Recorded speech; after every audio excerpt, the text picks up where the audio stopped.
घटना क्रमांक 116, लूका रचित सुसमाचार अध्याय 19 वचन 4 और 5 मैं पढ़ रहा हूं, ध्यान से सुनिए। तब उसको देखने के लिए वह आगे दौड़कर एक गूलर के पेड़ पर चढ़ गया, क्योंकि यीशु उसी मार्ग से जाने वाला था। जब यीशु उस जगह पहुंचा तो ऊपर दृष्टि करके उससे कहा, हे जक्कई, झट उतरा, क्योंकि आज मुझे तेरे घर में रहना अवश्य है। Hallelujah, hallelujah, hallelujah, hallelujah. एक बहुत ही सुंदर घटना का वर्णन आज हमने पढ़ा है। ये बहुत ही अपने आप में अलौकिक और एक अपने आप में रहस्य से भरी हुई और आत्मिकता से भरी हुई यह घटना है, जिसमें हमने आज विस्तार से इस विषय को जानेंगे कि परमेश्वर प्रभु यीशु मसीह ने जक्कई नामक इंसान से यह कहा कि जक्कई, झट उतरा, क्योंकि आज मुझे तेरे घर में रहना अवश्य है। परमेश्वर प्रभु यीशु मसीह जक्कई को कुछ करने के लिए बता रहा है, कुछ करने के लिए बोल रहा है, और वह यह है कि यीशु मसीह जक्कई को कह रहा है कि जक्कई, झट उतरा। नीचे उतरा आने के लिए परमेश्वर प्रभु यीशु मसीह जक्कई को बता रहा है। यह घटना क्या है, इसके विषय में हम जानेंगे कि यह घटना यह है कि जबकि यीशु मसीह संसार में 2000 वर्ष पूर्व मनुष्य रूप में इस धरती पर था और समस्त मनुष्य जाति को, समस्त लोगों को परमेश्वर के राज्य के बारे में, परमेश्वर के मन तथा परमेश्वर की इच्छाओं के बारे में बता रहा था, तब परमेश्वर यीशु मसीह के द्वारा भिन्न भिन्न प्रकार के और अद्भुत तरीके के, जो आज तक किसी ने ना देखा ना सुना, इस तरीके के चिन्ह और चमत्कार प्रभु यीशु मसीह किया करता था। परमेश्वर प्रभु यीशु मसीह खुद स्वर्ग से आया हुआ परमेश्वर था। वह परमेश्वर की ओर से इस धरती पर भेजा हुआ उद्धार करता था। वह समस्त मनुष्य जाति का मसीहा था। वह स्वर्ग से आया है, वह परमेश्वर का शब्द है, इसलिए उसके भीतर से सामर्थ्य बहती है, उसके भीतर से जीवन की नदियां बहती है। जो कुछ भी उसके पास आता था वह जीवित हो जाता था, चाहे वे किसी इंसान का मरा हुआ शरीर हो, वे किसी इंसान का मरा हुआ जीवन हो, वे सब के सब परमेश्वर यीशु मसीह के पास आने से जीवित हो उठता था, क्योंकि परमेश्वर यीशु मसीह जीवन था। परमेश्वर यीशु मसीह जीवन दाता था, इसलिए लोग जब इसके पास आते थे तो एक अद्भुत जीवन का अनुभव करते थे। बल्कि यीशु मसीह ने खुद से यह कहा है कि मैं ही मार्ग हूं, मैं ही सत्य हूं और मैं ही जीवन हूं, मैं ही जीवन की रोटी हूं, मैं ही जीवन की ज्योति हूं। परमेश्वर प्रभु यीशु मसीह ने इस बात के बारे में पुष्टि की थी। परमेश्वर प्रभु यीशु मसीह ने इस संसार में इस बात के बारे में गवाही दी थी, और बहुत से लोगों ने इस गवाही को सुना, इस गवाही को महसूस किया, इस गवाही का अनुभव किया, इस गवाही को स्वीकारा, इस गवाही पर विश्वास किया कि हां, सच में परमेश्वर प्रभु यीशु मसीह इस समस्त संसार में ज्योति बनकर आया है, वह जीवन की रोटी बनकर आया है, वह जीवन देने के लिए आया है। हां, वह जीवन दाता है, वे जीवन का अधिपति है। यीशु मसीह के द्वारा कई के लोगों के जीवन में अद्भुत चिन्ह चमत्कार होते थे। लोग जीवन का अनुभव करते थे, एक असल जीवन का अनुभव करते थे। आज संसार में लोग कैसे जी रहे हैं? जी तो रहे हैं, लेकिन एक किसी जानवर के समान जी रहे हैं। सुबह को उठना, काम को जाना, खाना पीना, वापस सोना, फिर से सुबह को उठना, काम को जाना, खाना पीना, वापस सोना, यह किसी जानवर के समान है। लेकिन इसके आगे जाकर भी जीवन है, इसके आगे जाकर भी जीवन के बहुत बहुत सारे भिन्न भिन्न प्रकार के रस है, और यह रस आत्मा में चखने के लिए और चखवाने का स्वाद देने के लिए परमेश्वर ने इस संसार में अपने शब्द को भेजा। और वह शब्द कोई दूसरा तीसरा नहीं, वह शब्द देह रूप धारण करके इस धरती पर था, जिसका नाम यीशु था। और यीशु के पास से, यीशु के द्वारा और यीशु के जरिए लोग इसी जीवन का अनुभव करते थे, जो जीवन परमेश्वर ने दिया है। परमेश्वर ने केवल यह नहीं कहा कि सुबह तुमको उठना है, काम पे जाना है, खाना पीना करना है, सोना है, पर और भी कुछ है। परमेश्वर कहता है अपना ख्याल रखना, अपने परिवार का ख्याल रखना, परमेश्वर कहता है अपने लोगों का ख्याल रखना, आपस में प्रेम रखना, किसी को मदद चाहिए उसकी मदद करना, कोई भूखा है उसको खाना खिलाना, कोई प्यासा है उसको पानी देना, किसी के पास आसरा नहीं है उसे आसरा देना। और बहुत से भिन्न भिन्न प्रकार है जीवन में। जीवन केवल यही नहीं कि सुबह को उठना है, काम पे जाना है, खाना पीना करना है, रात को थका हारा शरीर है, सो जाना है, वापस से उठना है। ये केवल जीवन नहीं है। ऐसा तो जानवर भी जीते हैं, ऐसा तो जानवर भी जीते हैं, लेकिन जानवर के समान जीने के लिए परमेश्वर ने हमें नहीं चुना। परमेश्वर ने हमें चुना है आशीषित जीवन जीने के लिए। परमेश्वर ने हमें चुना है उसका प्रकाश बनने के लिए। परमेश्वर ने हमें चुना है लोगों के जीवन में आशीष का कारण बनने के लिए।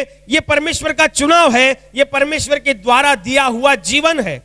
जो इस संसार में परमेश्वर के द्वारा दिया हुआ जीवन जीता है, अच्छी रीति से, सच्चाई से, उसके भीतर से स्वर्ग का सुगंध आता है, स्वर्ग की महक आती है, स्वर्ग का अनुभूति आती है। यह है असल जीवन। और इसी जीवन के विषय में परमेश्वर यीशु मसीह जगह जगह जाकर प्रचार कर रहा था, जगह जगह जाकर वो लोगों को बता रहा था। लोग उसके भीतर आते थे और अनंत जीवन के विषय में सुनते थे, महसूस करते थे, अनुभव करते थे, पात्र किए जाते थे। और इसी रीति से बाइबल बताती है कि बहुत सारे लोग यीशु मसीह को पाना चाहते थे, छूना चाहते थे, स्पर्श करना चाहते थे, या यीशु मसीह का स्पर्श हमें हो, इसलिए वो क्रिया करते थे।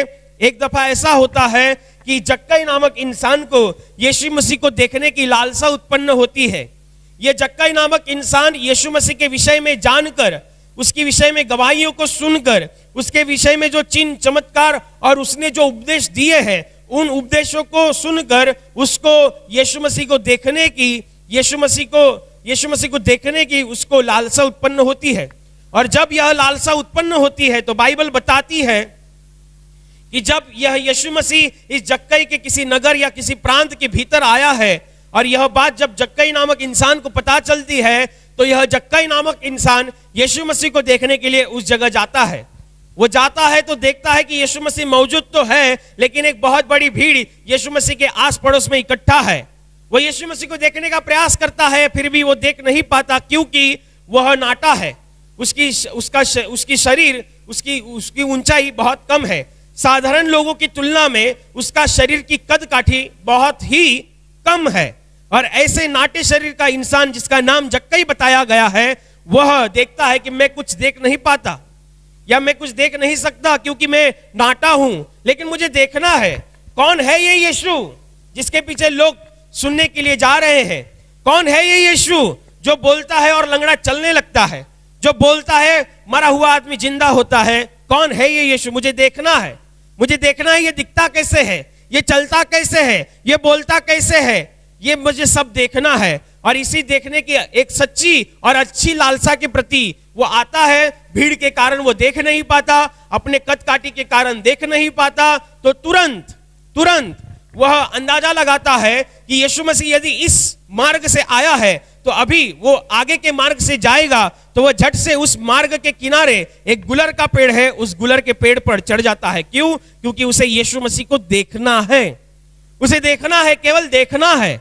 और इसी देखने की एक अच्छी सच्ची लालसा के प्रति वह उस मार्ग के बाजू में, उसके किनारे जो गुलर का पेड़ है, चढ़ जाता है। एक कम कद काठी वाले इंसान को गुलर के पेड़ पर चढ़ना यह कोई साधारण और आम बात नहीं है। यह उसके शरीर के विपरीत था, यह उसके प्रतिष्ठा के विपरीत था, क्योंकि वह जक्कई उस जमाने का बहुत ही अमीर इंसान था। और इस अमीर इंसान के प्रति ये बहुत ही अमीर इंसान था, और वह अपनी अमीरता की घमंड को छोड़कर वह गुलर के पेड़ पर चढ़ गया। बाइबल बताती है कि कुछ समय बीतने के बाद यीशु मसीह उस मार्ग से जाता है, और जैसे ही वो गुलर के पेड़ के नीचे आता है, वह अपनी दृष्टि को ऊपर करता है और कहता है, हे जक्कई, झट नीचे उतर आ, क्योंकि आज मुझे तुझे तेरे घर में रहना अवश्य है। यीशु मसीह उससे क्या कहता है? जक्कई, झट उतर आ। इसका मतलब यह है, हमें इस वाक्य में बहुत ही गहराई में जाना है, इस वाक्य की बहुत ही अद्भुत सफाई में जाना है। यीशु मसीह कहता है, झट उतरा। जक्कई ने क्या किया था? वो चढ़ गया था पेड़ पर, और यीशु मसीह क्या कह रहा है? उतर आने को कह रहा है। जक्कई चढ़ा था और यीशु मसीह कह रहा है उतरा, यानी कि चढ़ने का विरुद्धार्थी शब्द होता है उतरना। इसका मतलब यीशु मसीह को देखने के लिए जक्कई ने क्रिया की चढ़ने की, और यीशु मसीह ने उसी क्रिया को देखते हुए अपनी प्रतिक्रिया को दर्शाया। यीशु मसीह ने कहा उतरा। इसका मतलब यह है कि जब हम परमेश्वर के राज्य में परमेश्वर की बातों के लिए, परमेश्वर के कामों के लिए, परमेश्वर की इच्छा के लिए और परमेश्वर की मर्जी के लिए जो कुछ भी क्रियाएं करते हैं या जो कुछ भी क्रिया करते हैं, तो वे जीवित परमेश्वर उस क्रिया के बदले प्रतिक्रिया को दर्शाता है, वे प्रतिक्रिया देता है। बहुत से लोगों को ऐसे लगता है कि जो हम कर रहे हैं उस विषय में परमेश्वर कुछ बोल नहीं रहा। बहुत से लोगों को ऐसे लगता है कि परमेश्वर को पाने के लिए, परमेश्वर को जानने के लिए हम जो कुछ भी मेहनत कर रहे हैं उस विषय में परमेश्वर कुछ कर नहीं रहा, परमेश्वर कुछ देख नहीं रहा, परमेश्वर कुछ बोल नहीं रहा। लेकिन ऐसा नहीं है। जिस पर हमने विश्वास किया है वे जीवित परमेश्वर है, वे जीवित है। जैसा कि आप जीवित है, जैसा कि मैं जीवित हूं, वैसा ही परमेश्वर जीवित है। क्योंकि वो जीवित है इसलिए हम जीवित है। वे जीवित परमेश्वर है और जीवित का लक्षण ही यही है कि वे हलचल करता है। जीवित वस्तु अपने आप में हलचल करती है। जो जीवित है वो प्रमाण देती है कि वे हलचल करना, यह प्रमाण देता है कि वे जीवित है। वो बढ़ना प्रमाण देता है कि वे जीवित है। परमेश्वर हलचल करता है, परमेश्वर काम करता है, परमेश्वर प्रतिक्रियाओं को दर्शाता है। हाँ, हमारा परमेश्वर जीवित है, वो प्रतिक्रियाओं को दर्शाता है। आपको यह समझना बहुत जरूरी है। जक्कई यीशु मसीह को देखने के लिए पेड़ पर चढ़ गया था। वो चढ़ना था, चढ़ना, ये उसकी क्रिया थी, चढ़ना। और यीशु मसीह उसकी क्रिया के बदले प्रतिक्रिया दर्शाता है उतरा। यीशु मसीह ऐसे नहीं किया। जब वो जब गुलर के पेड़ के पास गया, जक्कई को देखा और देखने के बाद हाथ दिखाया और यीशु मसीह आगे की ओर चला गया। नहीं नहीं नहीं, ऐसा नहीं था। यीशु मसीह को पता था, यीशु मसीह भीड़ में मौजूद था, फिर भी उसे पता था कि उसे देखने के लिए कोई इंसान खटपट कर रहा है, उसे देखने के लिए कोई इंसान हलचल कर रहा है, क्रिया कर रहा है। ये उसे भली भांति पता था। इसलिए तो बाइबल में बताया गया है कि जबकि यीशु मसीह गुलर के पेड़ के पास आया तो उसने तुरंत ऊपर देखा। ऐसा नहीं कि वह आसपास देखते हुए और उसकी नजर जक्कई पर गई, ऐसा नहीं था। गुलर के पेड़, जब आप बाइबल को पढ़ेंगे तो इस बात के बारे में बहुत ही स्पष्टता से जानेंगे कि लिखा गया है कि यीशु मसीह गुलर के पेड़ के पास आने से यीशु मसीह ने कहा, तुरंत कहा, ऊपर देखा और कहा जक्कई नीचे उतरा। जक्कई ने क्रिया की चढ़ने की, यीशु मसीह ने प्रतिक्रिया की उतरने की।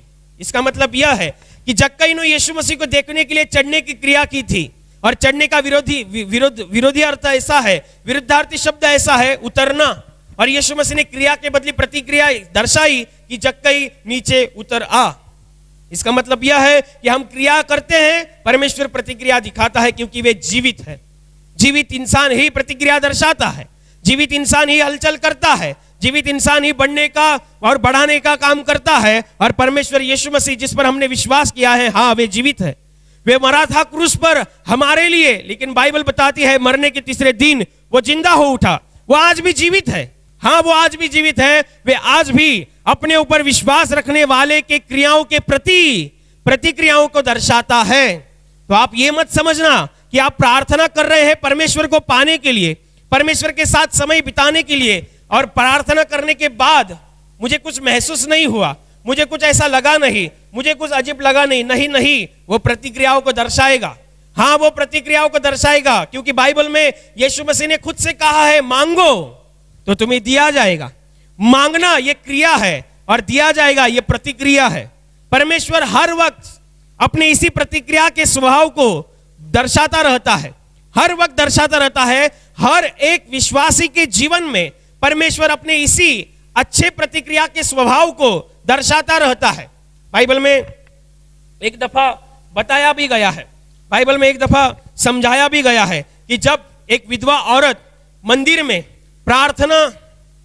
प्रार्थनालय में जब दान देने के लिए आई थी, तब उसका दान उपस्थित लोगों की तुलना में बहुत ही कम था। उपस्थित लोगों की तुलना में बहुत ही कम था। और वहां यीशु मसीह मौजूद था अपने चेलों के साथ, और लोगों ने अपने में से, अपने बिजनेस में जो कुछ भी मुनाफा हुआ है, अपने व्यवसाय में जो कुछ भी मुनाफा हुआ है, उसमें से उन्होंने दिया। लेकिन इस विधवा स्त्री ने बहुत ही कम दिया। ऐसे समझो कि उसने 2 रुपए दिए, और वो 2 रुपए जब उसने दान पात्र में डाले तो लोगों में चर्चा हो उठी कि ये कितना कम है। लेकिन परमेश्वर प्रभु यीशु मसीह खड़ा हुआ, परमेश्वर यीशु मसीह ने इस बात की पुष्टि की, परमेश्वर ने इस बात को उठाकर रखा। उसकी विधवा औरत ने की हुई क्रिया का परमेश्वर ने प्रशंसा की, और परमेश्वर ने उसकी प्रशंसा की और कहा कि इसने सबसे अधिक दान किया है, क्योंकि तुमने अपने में से कुछ दिया है और इसने अपना सब कुछ दिया है। बाइबल बताती है कि उस विधवा स्त्री के पास जो कुछ भी था वो उसने सब कुछ दान किया था। ये बात परमेश्वर प्रभु यीशु मसीह जानता है। जब इस विधवा औरत ने उस दान को किया तो परमेश्वर भली भांति जानता था कि इस औरत ने अपने में से सब कुछ दिया है। यीशु मसीह ने उस औरत ने जो कुछ भी किया है, जो अपना प्यार व्यक्त किया है, उस विषय में अपनी प्रतिक्रिया को दर्शाया। जक्कई ने यीशु को देखने के लिए क्रिया की और परमेश्वर ने उसकी देखने की उसी प्रक्रिया के बदले प्रतिक्रिया को दर्शाया। जक्कई यीशु मसीह को देखने के लिए चढ़ गया, यीशु मसीह ने प्रतिक्रिया में कहा नीचे उतरा। चढ़ना, उतरा, इसका मतलब क्रिया और प्रतिक्रिया ये दोनों एक ही वचन में दिखाई देती है। इसका मतलब जब हम प्रार्थना कर रहे हैं, यदि मैं 1 घंटा प्रार्थना के लिए प्रार्थना रूम में जाता हूं और 1 घंटे बाद जब मैं प्रार्थना रूम से बाहर आता हूं, तो इसका मतलब ये नहीं है कि मेरा काला चेहरा पूरा गोरा हो जाएगा। अगर मैं मेरे प्रार्थना रूम में जाता हूं प्रार्थना करने के लिए और 1 घंटे बाद प्रार्थना घर से बाहर आता हूं, तो इसका मतलब ये नहीं है कि मेरे पीछे से ऐसा सर्कल दिखाई देगा जैसे भगवान लोगों के पीछे होता है। मैं जाड़ा हूं तो मैं प्रार्थना करने के लिए जा रहा हूं, 1 घंटे के बाद वापस आऊंगा तो मैं पूरा ऐसा कड़का आपको दिखाई नहीं दूंगा। तो इसका मतलब ये नहीं कि मैंने जो प्रार्थना की है उसके विषय में परमेश्वर ने कुछ नहीं किया, मैंने जो प्रार्थना की उसका परमेश्वर ने कुछ नहीं देखा, मैंने जो प्रार्थना की उसको परमेश्वर को कुछ ही नहीं लगा। ऐसा नहीं है। परमेश्वर प्रतिक्रिया को दर्शाता ही है। उसका स्वभाव है प्रतिक्रिया देना, वे उसके स्वभाव का, वे उसके काम करने का तरीका है। और ध्यान रखना, वे कोई मरा हुआ परमेश्वर नहीं है। हम किसी मरे हुए परमेश्वर की आराधना नहीं करते, हम जीवित परमेश्वर की आराधना करते। हाँ, वो मरा था, उसने हमारे लिए मृत्यु को सहा था, उसने हमारे लिए मृत्यु को गले लगाया था, लेकिन मृत्यु उस पर ज्यादा दिन अधिकार चला ना सकी। वो मरने के तीसरे दिन जिंदा हो उठा। वो आज भी जीवित है। हाँ, वो आज भी जीवित है। यदि आप वचन को सुन रहे हैं तो ध्यान रखना, परमेश्वर आपके जीवन में जीवित है। वो आपके जीवन में प्रतिक्रियाओं को दर्शाएगा। जो कुछ भी आप परमेश्वर के राज्य के लिए, परमेश्वर के लिए जो कुछ भी क्रियाएं करते हैं, हर एक क्रियाओं के प्रति परमेश्वर प्रतिक्रिया को दर्शाता है। हाँ, वो प्रतिक्रिया को दिखाने वाला परमेश्वर है। आप ऐसी कभी गलती मत करना, क्रिया करना ना छोड़ना कि मैं करता तो हूं लेकिन फर्क तो कुछ नहीं पड़ता है, मैं करता तो हूं लेकिन परमेश्वर तो देखता नहीं है, परमेश्वर तो बोलता नहीं। नहीं, वो बोलेगा। और जिस दिन वो बोलेगा तो ध्यान रखना स्वर्ग से आशीष उतरेगी। जिस दिन वो बोलेगा तो ध्यान रखना आप परमेश्वर की महिमा में प्रवेश करेंगे। जब परमेश्वर हमारी तरफ से बोलता है, हमारी ओर से बोलता है, हमारी बाजू से बोलता है, तो ध्यान रखना हम परमेश्वर की महिमा में प्रवेश करते हैं। परमेश्वर की पवित्र आत्मा बाहरी जुम्बिश से हमारे जीवन में कार्य करती रहती है। यह हमें समझना चाहिए। क्रिया करना बहुत से लोग छोड़ देते हैं। उन्हें ऐसे लगता है कि मैंने 1 घंटा प्रार्थना की तो कुछ ना कुछ होना चाहिए। होता है, लेकिन यह समझने के लिए, ये परखने के लिए आत्मिक बुद्धि, आत्मिक समझ, आत्मिक ज्ञान, आत्मिक आंखें, आत्मिक कान उतने सज्ज होने चाहिए। हाँ, उतने सज्ज होने चाहिए, तभी आपको पता चलेगा कि 1 घंटा प्रार्थना करते वक्त क्या क्या हुआ था। 1 घंटा प्रार्थना करने के बाद उस दिन मेरे साथ क्या क्या हुआ था। उस दिन परमेश्वर ने स्वर्ग से मुझ पर कैसे प्रेम को जताया था। उस दिन परमेश्वर ने मुझको और मेरे परिवार को कैसे बचाया था। यह आपको भली भांति समझ में आएगा। लेकिन आपकी आत्मिक कान, आत्मिक बुद्धि, आत्मिक आंखें, आत्मिक समझ यदि सज्ज नहीं होंगी तो परमेश्वर बोलेगा भी, फिर भी आपको समझेगा नहीं। प्रार्थना करना, बाइबल पढ़ना, गवाही देना, सुसमाचार बताना, दान करना, भूखे को खाना खिलाना, प्यासे को पानी पिलाना, ये सब बातों के विषय में, ये सब क्रियाओं के विषय में परमेश्वर प्रतिक्रिया को दर्शाता ही दर्शाता है। हाँ, वो दर्शाता है और उसके दर्शाने का अलग अलग प्रकार होगा। यदि आपके जीवन में कुछ अलग होगा, किसी और के जीवन में अलग होगा, लेकिन ध्यान रखना परमेश्वर प्रतिक्रियाओं को दर्शाता ही दर्शाता है। यह उसके काम करने का एक स्वभाव, यह उसके काम करने का एक तरीका है। कितने अच्छी रीति से हमें इस बाइबल के आज के इस वचन में पढ़ने को मिला कि जक्कई यीशु को देखने के लिए पेड़ पर चढ़ गया और यीशु ने उसके उसी क्रिया के प्रतिक्रिया को दर्शाया कि नीचे उतरा। वो चढ़ा, यीशु मसीह ने कहा क्रिया और प्रतिक्रिया एक ही वचन में, एक ही वाक्य में कितनी स्पष्टता से दिखाई देती है। ये इसीलिए तो लिखा गया है ताकि हम विश्वासी लोग समझ सके कि परमेश्वर क्रियाओं के बदले प्रतिक्रिया को दर्शाता है।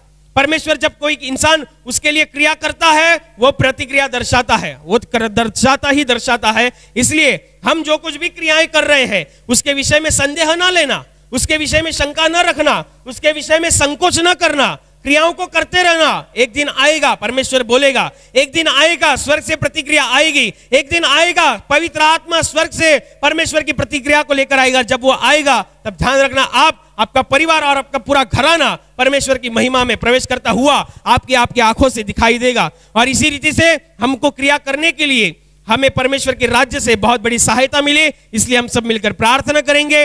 Hallelujah, hallelujah. और अभी प्रार्थना करने का समय है। प्रभु यीशु मसीह ने कहा, यद्यपि तुम मेरे नाम से कुछ मांगोगे तो वह परमेश्वर की महिमा के लिए तुम्हें दिया जाएगा। हाँ, उसका वचन यही सत्य है। वह अपने वचनों को पूरा करना जानता है, वह अपने वचनों को पूरा करने की सामर्थ रखता है।